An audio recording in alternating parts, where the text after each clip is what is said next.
It's time to accelerate. Hi, I'm your host, Andy Paul. Join me as I host conversations with the leading experts in sales, marketing, sales automation, sales process, leadership, management, training, coaching, any resource that I believe to help you accelerate the growth of your sales, your business, and most importantly, you. Hello, and welcome to Accelerate. I'm excited to talk with my guest today. Joining me is Laurie Sudbrink, founder and president of Unlimited Coaching Solutions Incorporated, author of a book called Leading with Grit, which is an acronym inspiring action and accountability with generosity, respect, integrity, and truth. Laurie, welcome to Accelerate.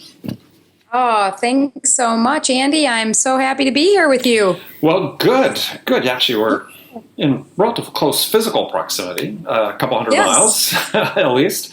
So take a minute, introduce yourself, maybe tell us how you got your start in business that led you to where you are now. Yeah, sure. Well, it was probably about 20 some years ago that I had left. Well, it might not have been quite that long. Almost 20 years ago, I left the corporate world, and it was really difficult to do at the time because I was younger, woman. I didn't really feel like I could start my own business, but I ventured out there and started Unlimited Coaching Solutions. The whole reason behind that was to help people really be able to get the kind of training and coaching that I thought they needed, but wasn't happening in the corporate world, in the workplace. And so I built the business mainly in Rochester, New York, and really just travel all around the world doing mainly leadership and, a lot of communication and team building and that kind of training. But that's pretty much how I got started. It wasn't really a long, dragged-out planning process for me. I'm a type A personality. I just jumped out and did it. Well, that's the way things often go, right? I mean, too much planning can be paralyzing. That's right. If you knew what all the risks were, you wouldn't do it. So exactly. So what was the impetus to write Leading with Grit? Yeah, that's, I had the idea for a book about 12 years ago, and I wanted to be able to reach more people with this message, what I had been sharing in the workplace, because the process really works. And the name Grit came to be on, as the title a lot later than the process. So I ended up, giving it that title probably about 8 or 9 years ago, to come up with what we were really doing. And the book itself, was just born out of an idea of being able to give people the tools at their fingertips. As you know, the book is designed to be able to, the first chapter, kind of read and reflect on yourself and then really put it into action. How do you communicate with grit? How do you lead, in your companies with grit? Right. And so you were sort of this, we talked about this before I came on the air, sort of leading edge, because after you publish your book, then suddenly there's almost I would call, small flood of books that enter onto the marketplace talking about grit, sort of become the topic du jour. But those books really are talking about more of the classic definition of grit, more of the passion, perseverance. And yours, at least on the surface, is sort of, it may end up in some cases in the same spot, but really a different take on it. So how is it different than those? Yeah, it's the acronym GRIT, generosity, respect, integrity, and truth, is really the way that you can create the passion and perseverance in your life. Because too often what's happening is, grit is good, but grit in and of itself, we can tend to leave people in the dust. We can tend to not think about all of the characteristics and elements that we need to be successful. And so grit, generosity, respect, integrity, and truth kind of gives us a roadmap to do that. And the as you know in the book, we invert that acronym and actually start with truth and work our way back through to generosity, because it all starts with your core and truth, and what we're looking for in the world, in fact, is that sense of genuine generosity where we're giving, because we want to, not because we have to. And so the acronym itself is a little different than just the meaning of grit, but it absolutely helps us to persevere and make sure we have the passion and everything else it takes, generosity, respect, integrity, and truth, to get there. So truth, then you say you start with that, is by truth, and think about this audience, largely a sales audience that listens to the show, is really transparency. It is, and it's a little different than what generally people think about truth. Truth, integrity, respect, and then generosity is how it goes in the the pattern. And with truth, it's really more about being aware and accepting who you are, what you are, where you want to go. It's looking at your truth. It's being able to look at yourself and know what's important to you, know what your priorities are, know what those sales goals are and what those numbers are, but what do they really mean to you from a value kind of standpoint? It allows you to really be able to know yourself, and accept yourself. Like I said, when you get to integrity, the next piece, that's where the transparency really comes in, because that's the part where you're sharing who you are with other people. You're walking the talk. You're living who you say you are in your truth. So integrity is about aligning yourself to your truth. And that comes out in the form of communication. It comes out in the form of behavior.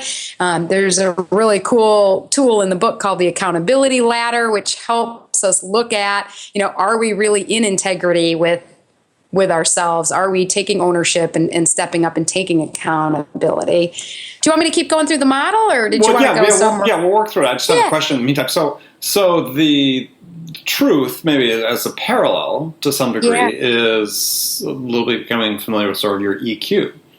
You are having to have a very pragmatic assessment of who you are.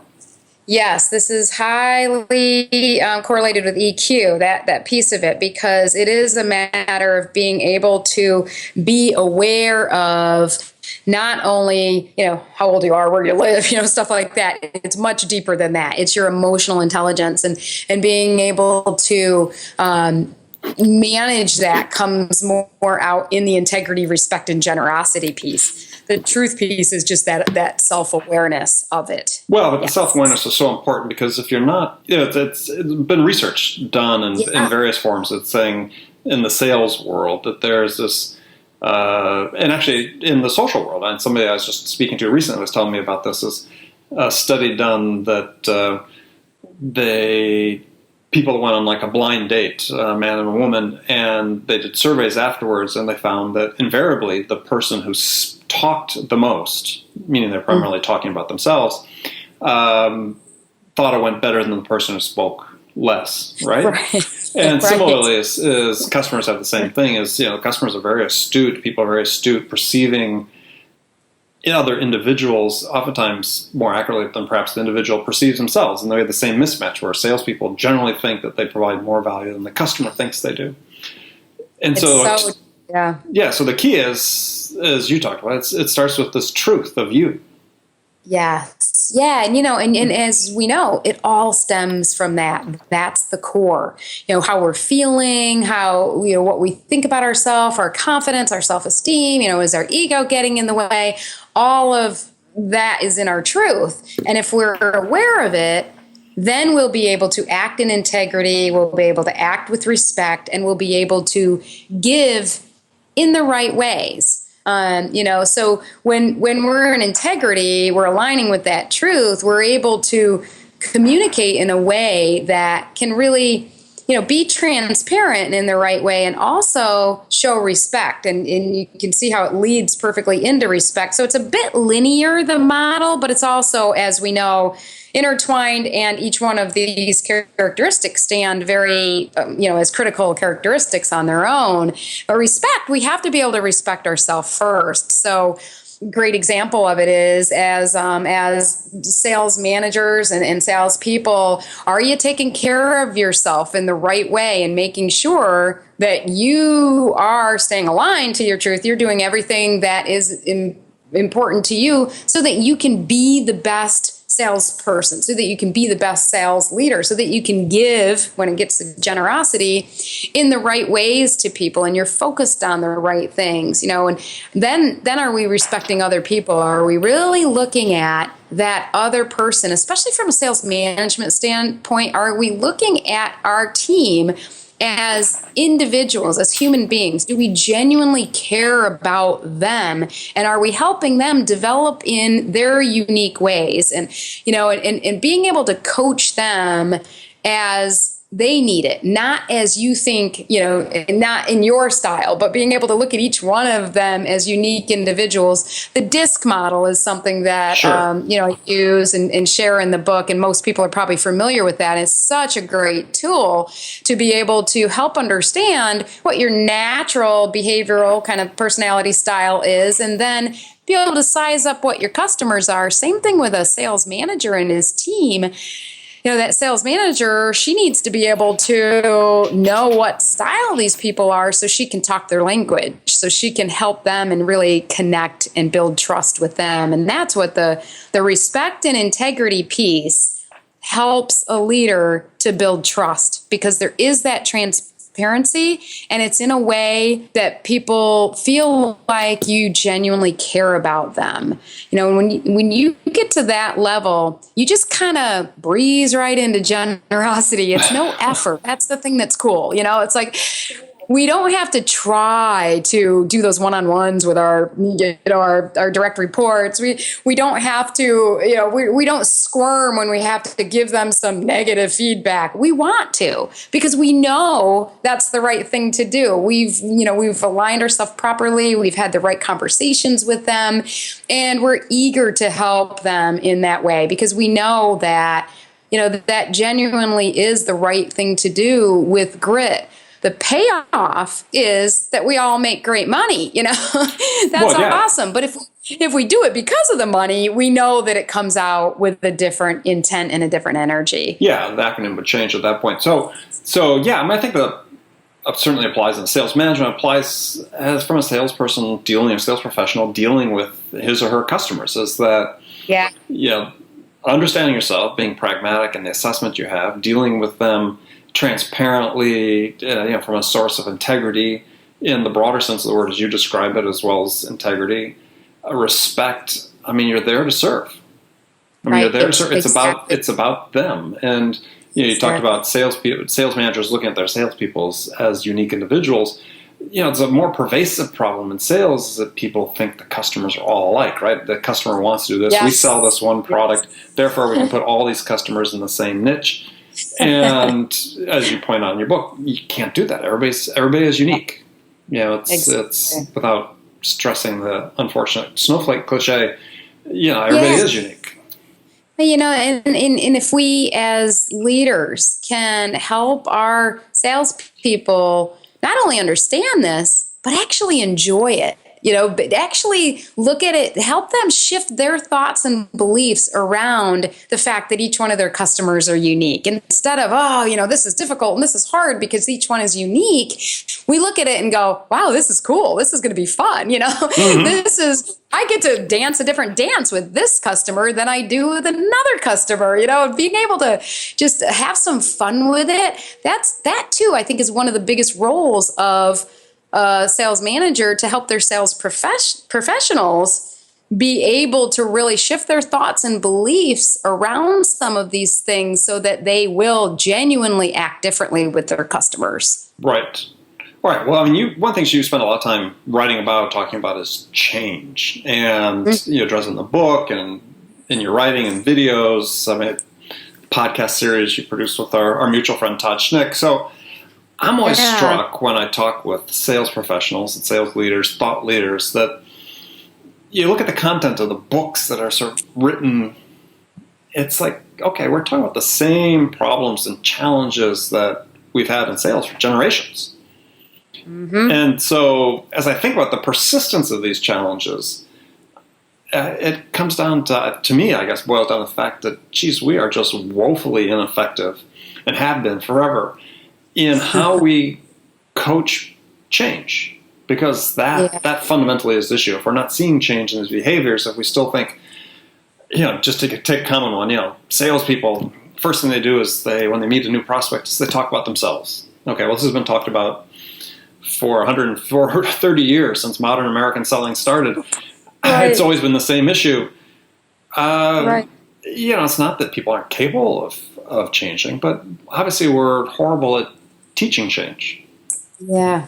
And I think the fundamental problem is we're teaching at the wrong level when it comes to change. We're trying to focus on getting people to change their behavior, to change their actions. They're looking at numbers, they're looking at this, and they're saying, okay, we need to change these actions and behaviors and these tasks, when really, most of the time, we need to help those people change their thoughts and beliefs. We need to help them focus on, for example, like you just said, because the salesperson goes in, they end up talking all about themselves first. There could be a number of different reasons why the person ends up doing that. They know better, let's say, and they go in and they do it anyway. They could be nervous. Any of these things could happen.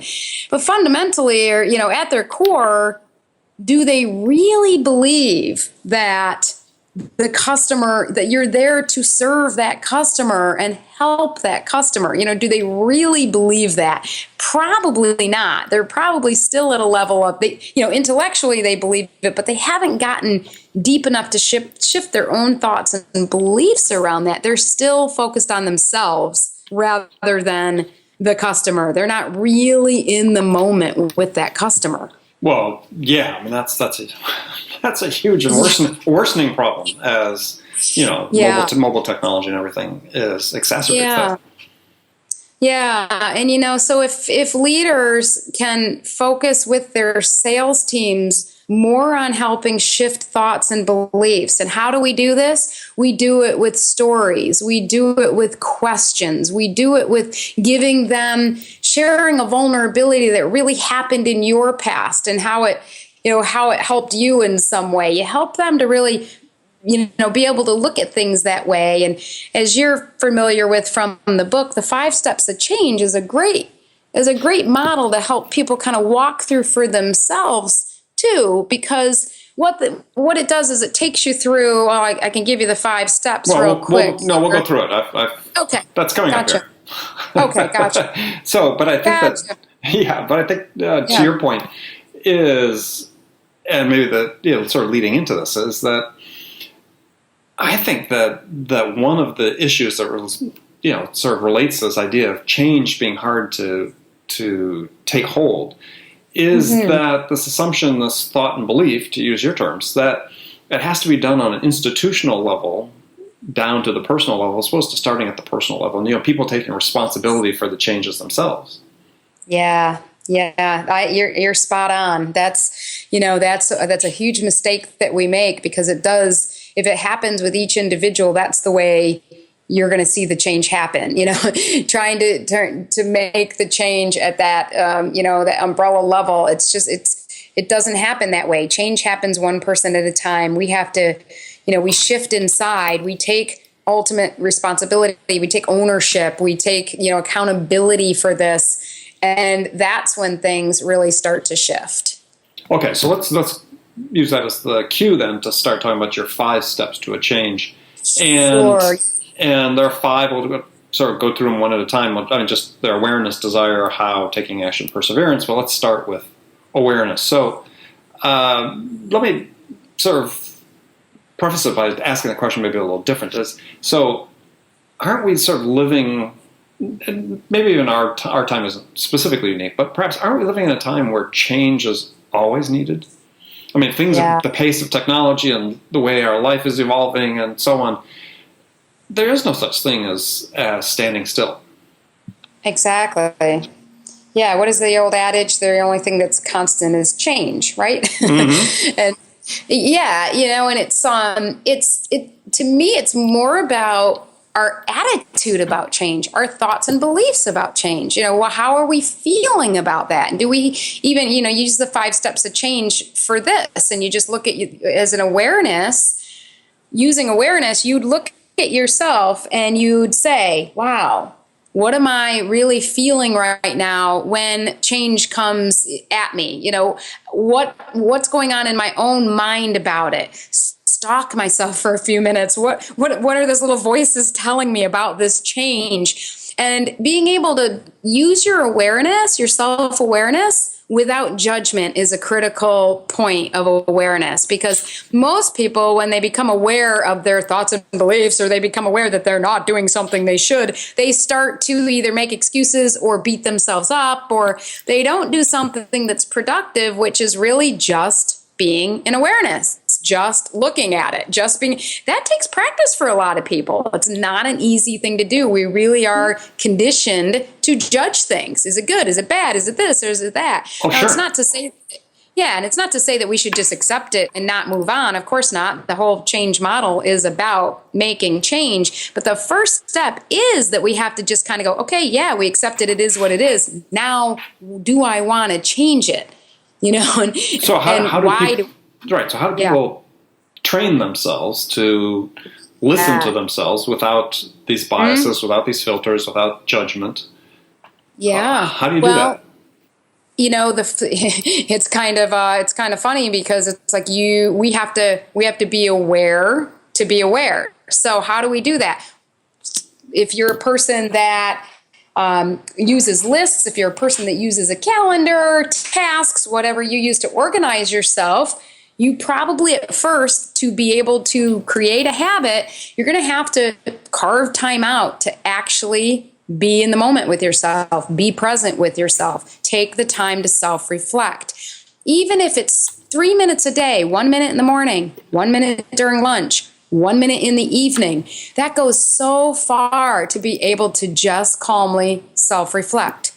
Not any judgment, just be able to look at yourself. Oh, interesting. How am I feeling right now? What's going on with me? And then as soon as you find yourself judging yourself, you just go, okay, next. Or, oh, that's interesting. You come up with things to help you to not go into that judgment phase. A lot of people are doing yoga and meditation and all kinds of things to be able to quiet their mind and be able to do this self-reflection.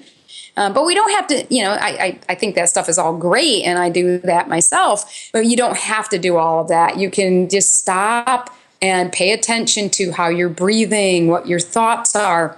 And I fondly call it stalking myself. Yeah, I mean, it is classic being mindful, except in small bites, as you talk about it, and which is a trend. I mean, you have to use that same technique when you're talking to a customer, and you have to be mindful. You have to be in the moment. You have to listen without judgment. If you can learn to do that with yourself, you can obviously, hopefully, learn how to apply that to your conversations with other people, including your prospects and customers. And what's cool, Andy, is when you're practicing with yourself or you're practicing with your customers, it's all practice, so pretty soon you find, wow, I'm really mindful throughout most of the day. But like anything, it takes practice. Yes, practice, practice, practice. Yeah. That's right. How do we get to Carnegie Hall? So the second step then, the first step is you have your awareness of the need for change and awareness of what the impacts or what it could mean for you. Next one is desire for change.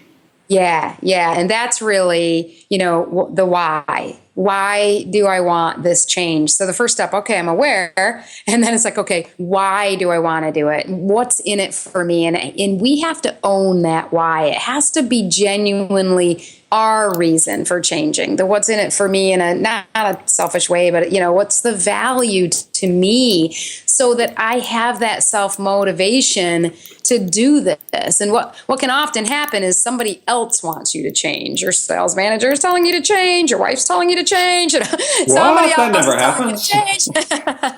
And we've got to own it ourselves. And the person that can hear someone else asking them to change and interpret that into their own what's in it for me to change is a very self-aware individual. And that's where we're striving to be. Because if we could take any kind of, feedback from anyone and be able to turn that into something useful for ourselves, that's what is really powerful and really strong.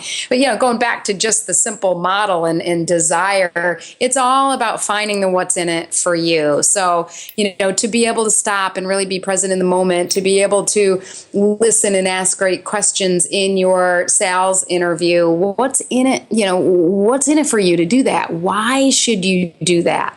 What's the power of that for you? And really self-reflecting on that, and not just the surface level of it, because that's, what you have to do in a sales call. Well, It's like, yeah. I think you have to almost flip the coin, because I think part of the whole thing with the what's in it for me is sort of what goes hand in hand with that is perception of risk, right? Yes. So I'm saying what's in it for me based on my perception of what the risk is. And I think what people have to think more about these days is flip that on its head and say, what's the risk to me if I don't change? Yeah. Okay, yeah, so you have to be mindful of the consequence of not changing.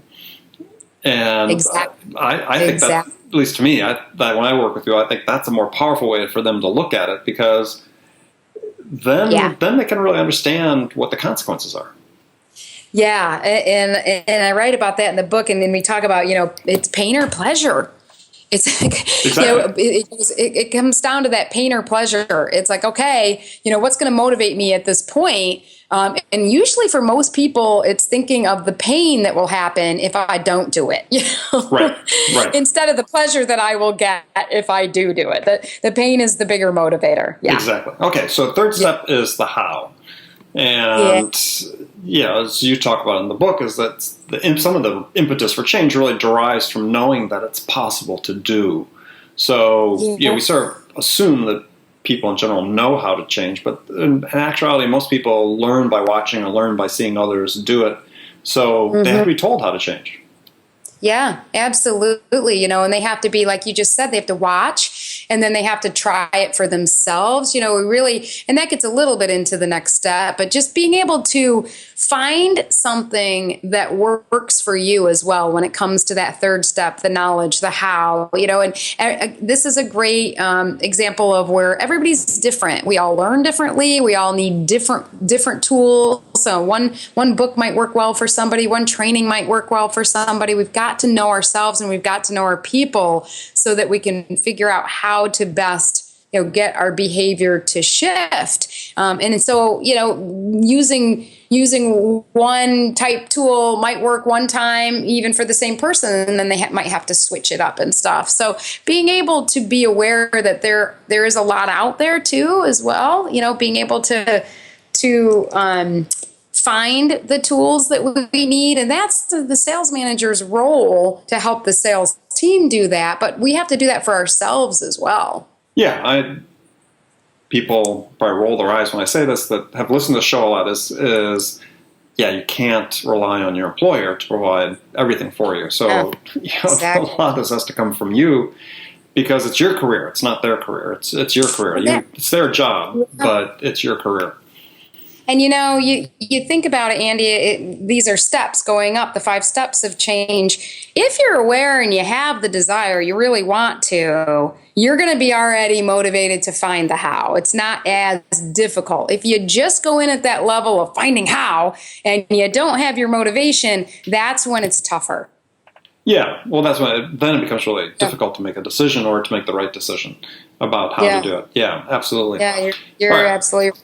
So step 4, taking action. It's I read an article recently in, I guess, Fortune magazine, talking about how McDonald's has gone through all these huge changes, and their new CEO's watchword motto basically is, act first, talk later. Are there times when action is just more important than the why? Well, there certainly is, because I like that fake it till you make it kind of thing. Mm-hmm. It's like sometimes we just can't get to the why. We've got to get over ourselves. We've got to just exercise the muscle. We got to just try it, and just get out there and get it rolling. So I absolutely agree with that there are times that we just, even if we can't find it, we all know just starting is one of the most important things. And that's where a lot of us are stuck the most. We might even kind of get the how and we're motivated, but there's still something holding us back we haven't gotten to, and we won't take that action. And just being able to take that first step, or just putting yourself out there, be vulnerable. It's okay to make a mistake. And, that's a good point to bring up too with our sales management. It's so important that they provide an environment where it's okay to make a mistake, and put people out in situations where they do get an opportunity to watch and see and all of that and learn, but also be with them and watch them as they go through that sales call so that they get a good debrief at the end of it. What'd you do right? What'd you do wrong? And what are you going to do differently next time? Yeah. Well, and I think that one of the ways that people become paralyzed and start procrastinating is the perfectionists that want to have everything in order. So if people are saying, yeah, we've got these 5 steps, I really need to nail steps awareness, desire, how before I can take any action. Yeah, it doesn't really work that way. I mean, it's as you said, you want to go through those steps. Those are important steps, but there's a tendency of people to want to say, I want to perfect that first, right? And that doesn't exist. Perfect doesn't exist. Get out there, as you said, fake it till you make it. It's really how you learn. And I'm sure you had the experience with your book as I had with my books, is I didn't really know what I'd written until other people started reading it and giving me feedback about what they took from it. So I learned over time what it was. So that the how and why. And even when you have, using the book as an example, as an author, most authors will know, even when you have the desire to write the book, especially your first book, and I haven't been to my second book yet, but we have the motivation. We know as much as we can about the how, but it's still hard to take action sometimes. It still can be difficult to do. So it's not that we're just going to breeze through it, and there is still going to be an element of discipline, and it's not just okay, I want to do it, I know how to do it, boom, I'm going to do it. We're going to have those stumbling blocks. It gets to the 5th step of the change, which is back to the old-fashioned grit, which is perseverance. That's right. Yeah, you fall off the horse, you get back on. That what you tried didn't work, you try something else, or you try it again, or you go back and you practice, or you get feedback, or and we don't give up. It's being able to loop back down around the steps that we might need. Maybe we need a little shot of motivation. Maybe we need a different method. Maybe we need some more practice. Maybe we need some more self-awareness, but to keep going, because there really is no other alternative. You're going to keep going one way or another, so you might as well go up. Well, and if you've done the work and you have the why, you have this goal in mind, this objective, and you understand what the risks are of not making the change, and you've got some senses to the how, and you start putting the how into place, and it doesn't quite work the way you want, that's not a sign to stop. That's a sign to keep going and working to perfect it, because any change in habit, change in behavior, it takes practice. We talked about it before. It takes practice. And you want to become really good at being responsive in sales. Well, hey, you completely control that. But the first times you do it, you're not going to perfect the habit from day one. Unlikely. So practice. Yeah, absolutely. Lots of practice and having fun with it. That's the thing I think is important too, because life's too short. We need to loosen up, have a little bit of fun, lighten up, and enjoy the ride, because when we do that, the energy that we have is so much more attractive than when we're forcing everything all the time. Right. And to that point is I think as sales professionals, we have to understand, because we're putting ourselves out there all the time, though we do as well as authors and podcasters and so on, is you have to ask yourself and answer the question, what's the worst that can happen? Yeah. Yeah. And Exactly. to your point about having Yes. fun, the worst that can happen is usually not very bad. So, Yeah. so why not have fun with it? Yeah, exactly. Absolutely. I know, in my own personal life, just being able to take the time to really self-reflect, and get to know myself and lighten up and have some fun. I've been so much more happy and successful in the last 10 years of my life than I was when I was just killing myself and working crazy hours and just all driven by the numbers, it's almost ironic because it feels like you should have to work really, really hard. And now it's like, yeah, I'm pretty happy and enjoying myself. I still work really hard, but it's different. The effort and the energy that I put in feels more natural than forced. Well, and I would, without psychoanalyzing you, I would say the reason for that is you discovered the why. Yes, exactly. That's the difference. So, And so now we get to the last segment of the show, Laurie, where I've got some standard questions I ask all my guests and put them to the test a little bit. So the first one is a hypothetical scenario in which you've just been hired as the new vice president of sales at a company whose sales have stalled out and flatlined, slumped, or whatever, and CEO is anxious to get things unstuck and back on track. So your first week on the job, what 2 things could you do that would have the biggest impact? First 2 things would be to first meet with the entire team and be able to help them see who I am. Be completely transparent. I don't mean 100%, of course, but be transparent and share vulnerabilities and help them to see that I'm a real person. And the second thing would be to meet with each one of them one-on-one to make sure that I connect and understand each one of them and make sure that they, to start building some trust. Okay. All right. That's important. So some rapid fire questions for you. Give 1-word answers or elaborate if you wish. So when you, Laurie, are out selling your services, what's your most powerful sales attribute? I'd say relating to people. Okay. So who's your sales role model? And Jeffrey Gitomer, I love him. Okay, good guy. Yeah, I just interviewed him again yesterday. So, Cool. Other than your own book, what's one book you'd recommend every salesperson read? Yeah, it's not a sales book. It's The 4 Agreements by Don Miguel Ruiz. Yeah, that's been recommended before. Okay, awesome. Excellent. And why do you like that one? I have one more for you. Sure. The only little prayer you need. It's about getting over your fears. The only little prayer you need. And who wrote that? And it's Deborah.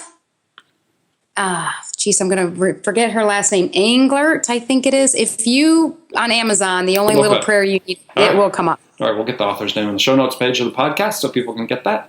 Last question. This is always a tough one for people. What music's on your playlist today? Oh my gosh, definitely. You might laugh at this one, but and this is what's so funny because I can't even remember the guy's name right now. What I was just listening to, so I'm going to give you a different one. Let's see, Tom Petty. Tom Petty, okay. I just had a new guy on there, and I can't remember his name. Bummer. Oh, okay. Well, if you remember, you can drop me an email. I'll let you know. I'll put it on the show notes page. So, Laurie, it's been great to have you on the show. Tell folks how they can connect with you. You can connect with me at leadingwithgrit.com. And of course, you can look me up, Laurie Sudbrink, on LinkedIn and Facebook and Twitter. And, feel free to take our free grit assessment as well. It's electronic, it's online, it's at leadingwithgrit.com, grit assessment. Okay, great. Thank you for being on the show. And again, friends, remember, make it a part of your day every day to deliberately learn something new to help you accelerate your success. And easy way to do that is to make this podcast accelerate a part of your daily routine, whether you listen to the commute in the gym or make it part of your morning sales meeting. That way you won't miss any of my conversations with top business experts like my guest today, Laurie Sudbrink, who shared her expertise about how to accelerate the growth of your business. So thanks for joining me. Till next time, this is Andy Paul. Good selling, everyone. Thanks for listening to the show. If you like what you heard and want to make sure you don't miss any upcoming episodes, please subscribe to this podcast on iTunes or Stitcher.com. For more information about today's guest, visit my website at andypaul.com.